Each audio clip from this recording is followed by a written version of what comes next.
Hi friends, welcome தமிழா. இன்றைக்கி நம்ம பார்க்க போகிறது பிளாஸ்டிக் பற்றி தான் பார்க்க போகிறோம். பிளாஸ்டிக் வந்து எல்லா இடத்துலையுமே இந்த உலகத்தில் முக்கால்வாசி பிளாஸ்டிக் மட்டும்தான் இருக்குது. அப்படிப்பட்ட பிளாஸ்டிக் பற்றி தான் நம்ம இன்றைக்கி பார்க்க போகிறோம்.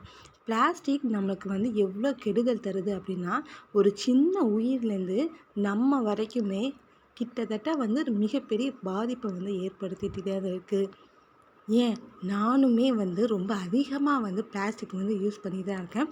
அது எவ்வளோ தூரம் நம்ம அவாய்ட் பண்ண முடியும் அப்படி பார்க்கோம் அப்படின்னா, அவாய்ட் பண்ணவே முடிய மாட்டேங்குது. ஏதாவது ஒரு ரூபத்தில் பிளாஸ்டிக் வந்து வந்துட்டே தான் இருக்குது. அப்படிப்பட்ட பிளாஸ்டிக் வந்து நம்மளோட ரத்தத்துலேயும் கலந்துட்டு அப்படின்னு ஒரு ஆராய்ச்சிலையும் கண்டுபிடிச்சிருக்காங்க. இப்படி நம்ம வந்து பிளாஸ்டிக் வந்து யூஸ் பண்ணிகிட்டே இருந்தோம் அப்படின்னா நம்ம உடம்பு என்னத்துக்காகும் அப்படின்னு சொல்லி நம்மளுக்கே தெரியாது.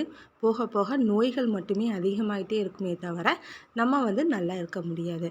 அதனால் மோஸ்ட்லி பிளாஸ்டிக்கை வந்து அவாய்ட் பண்ணுவோம். தேங்க்யூ.